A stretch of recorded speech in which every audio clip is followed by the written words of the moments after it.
So, April 25th, 25th day of VEDA.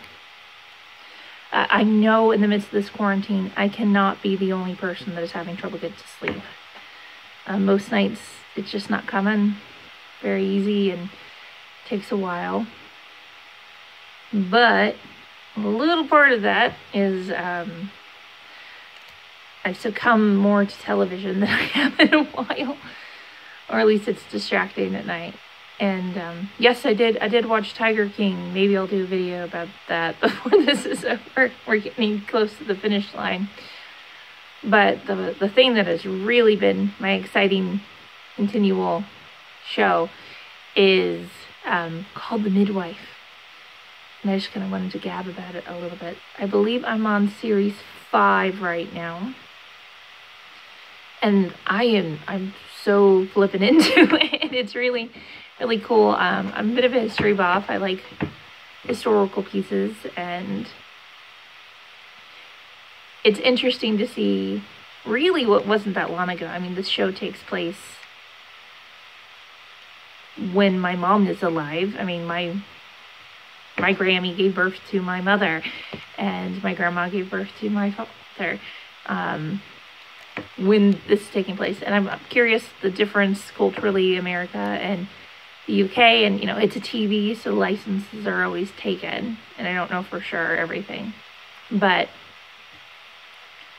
just this little slice of the world at that point, and women in interesting situations, and my husband likes to call it my British soap opera.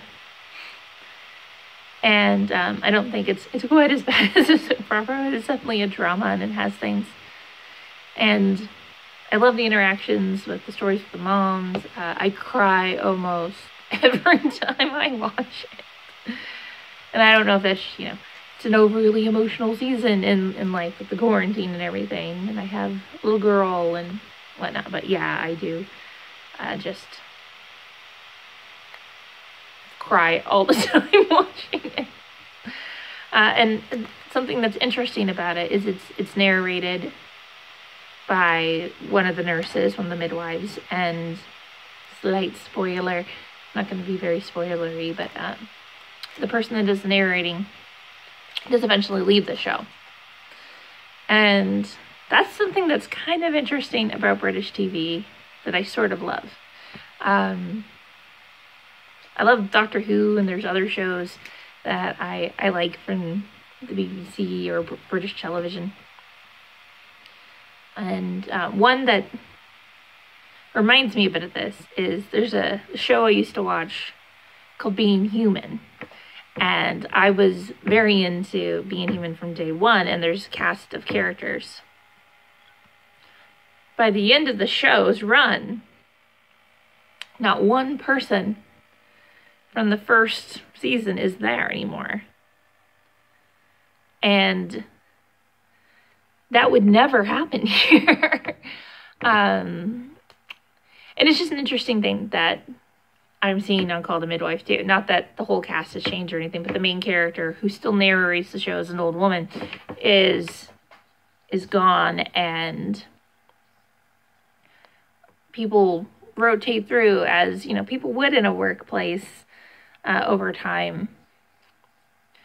But I guess it's just an interesting byproduct of socialist TV, and can debate the merits of anything like that, but because they're not as concerned about the numbers from commercials and advertisers like we are, because things are paid through their television license.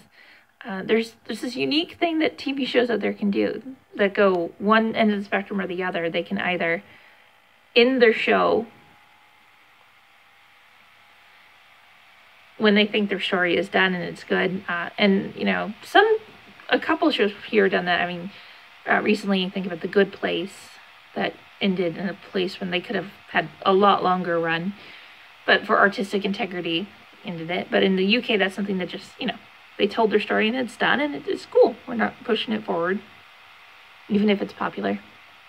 Or you do things total opposite, like, well, we have some cool things to tell, so we'll keep going. I said Being Human, Hex, different shows I've seen through the BBC. There starts either a principal cast member or a whole cast, and things happen and change. I mean, Doctor Who is a prime example. The show's been around for nearly 60 years, and the cast has changed dramatically over the years, over and over again. And it's an interesting way that they get to tell stories with different characters and different things in the same world. And Call the Midwife is doing that for me, and I enjoy that. I like this little world I'm in. I mean, some things are emotionally intense, and some things are interesting, and from a historical perspective, things they thought, things that were going on. There's a whole plot going on that I just won't ruin right now where I'm at. But as someone that like enjoys history, documentaries have always been a thing since I was a kid, reading books and stuff. There's a major issue with babies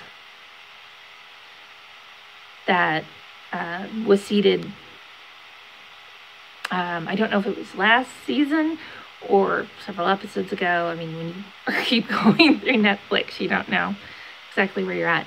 But it was just so nonchalantly mentioned. And if you know history, if you know what happened, like my jaw dropped and like, oh, we're gonna deal with that. But if you don't, you're kind of along for the ride. And I'm seeing the seeds of this being growing, and I'm interested to see how the characters deal with different things that happen in the world that they live in a world that I know through history books.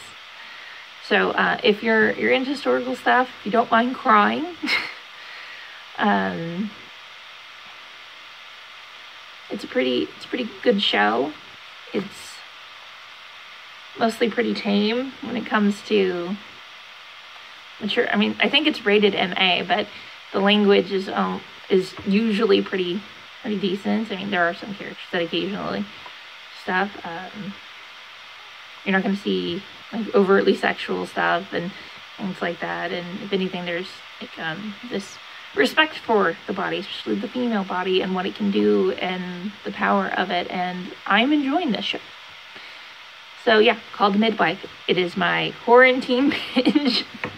And if you're into that sort of stuff, go for it. All right, I will talk to you guys tomorrow. Bye. God bless.